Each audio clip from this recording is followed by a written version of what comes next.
UP में पिछले दिनों आए उपचुनाव के रिजल्ट ने यहां की सियासत में तेजी ला दी है। यहां की क्षेत्रीय पार्टियां जातियों को साधने के लिए अपना अपना फॉर्मूला लागू करने की कोशिश कर रही हैं। इसमें सबसे आगे है जयंत चौधरी की पार्टी आरएलडी ने खतौली विधानसभा का उपचुनाव जीतने के बाद पार्टी में बड़ा बदलाव किया है। जयंत चौधरी ने 14 जिलों में जातीय समीकरण को देखते हुए पार्टी के जिला अध्यक्ष की नियुक्ति की है। ऐसे में ये चर्चा तेज हो गई है कि आरएलडी धीरे धीरे यूपी में अपना वर्चस्व फैलाने की कोशिश कर रही है। यदि ऐसा होता है तो ये सेन बीजेपी के वोट बैंक में ही नहीं बल्कि सपा के वोट बैंक में भी लगेगी। तो आइए जानते हैं इस रिपोर्ट में क्या है जयंत चौधरी की रणनीति। कैसी है जयंत चौधरी की राजनीति। जयंत चौधरी ने यूपी के विधानसभा चुनाव 2022 के बाद राजनीतिक समीकरण के साथ साथ सामाजिक समीकरण को भी मजबूत करने में काम कर रहे हैं, जिसका नतीजा खतौली उपचुनाव में देखने को मिला है। पश्चिमी यूपी आरएलडी की पकड़ चौधरी चरण सिंह के समय से मजबूत मानी जाती रही है।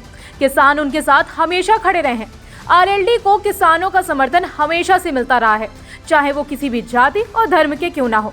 रालोद की सफलता का श्रेय किसान, मुस्लिम और जाट समीकरणों को ही जाता है, लेकिन वर्ष 2013 के मुजफ्फरनगर दंगों ने इस समीकरण को ध्वस्त कर दिया, जिससे बीजेपी को बड़े स्तर पर फायदा हुआ।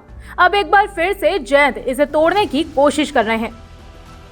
किन किन जिलों में आरएलडी ने तैनात किए हैं अध्यक्ष। आरएलडी सपा के गढ़ मैनपुरी में भी जिलाध्यक्ष की नियुक्ति की है। मैनपुरी जिले में विद्याराम यादव को नियुक्ति कर राष्ट्रीय लोक दल ने अपनी स्थिति को मजबूत करने का प्रयास किया है। यहाँ पर यादवों का वोट सबसे ज्यादा है। इसके अलावा बदायूं में भी राष्ट्रीय लोक दल ने जिलाध्यक्ष की तैनाती कर दी है। ये भी सपा का गढ़ माना जाता है। यहाँ से धर्मेंद्र यादव लोकसभा का चुनाव लड़ते रहे हैं। रामपुर में शाहिद हुसैन को तैनात कर मुस्लिम वोट बैंक में सेध लगाने की कोशिश की है।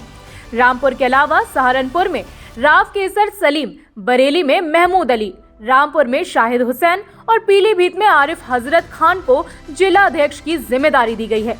इन चारों जिलों में लगभग 41.95% मुसलमानों की आबादी है। इन जिलों में भी जाति समीकरण साधने की कोशिश। रालोद ने बागपत जिले के अध्यक्ष पद पर रामपाल धामा की नियुक्ति की गई है। धामा गुर्जर समाज से आते हैं। ये क्षेत्र जाट और मुसलमान समुदाय का गढ़ रहा है। भाजपा ने इस गढ़ पर अपना कब्जा जमाया हुआ है। गुर्जर, कश्यप, सैनी, कोली, माली और तेली जैसी जातियां भाजपा के पाले में जाती रही हैं। लेकिन अब गुर्जर समाज को अध्यक्ष बनाकर इन जातियों को अपने पाले में करना चाहते हैं जयंत चौधरी। यही नहीं, उनकी नजर इन जिलों के आसपास में त्यागी वोट बैंक पर भी है। यही वजह है कि उन्होंने गाजियाबाद के जिलाध्यक्ष पद पर अमित त्यागी को नियुक्त कर दिया है। इसके अलावा आगरा जिले के दलित समाज के वोटरों को साधने के लिए महेश कुमार को अध्यक्ष पद की जिम्मेदारी दी है।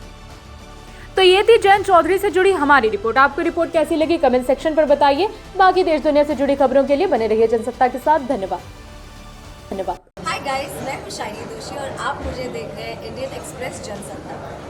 Perfect. Thank you.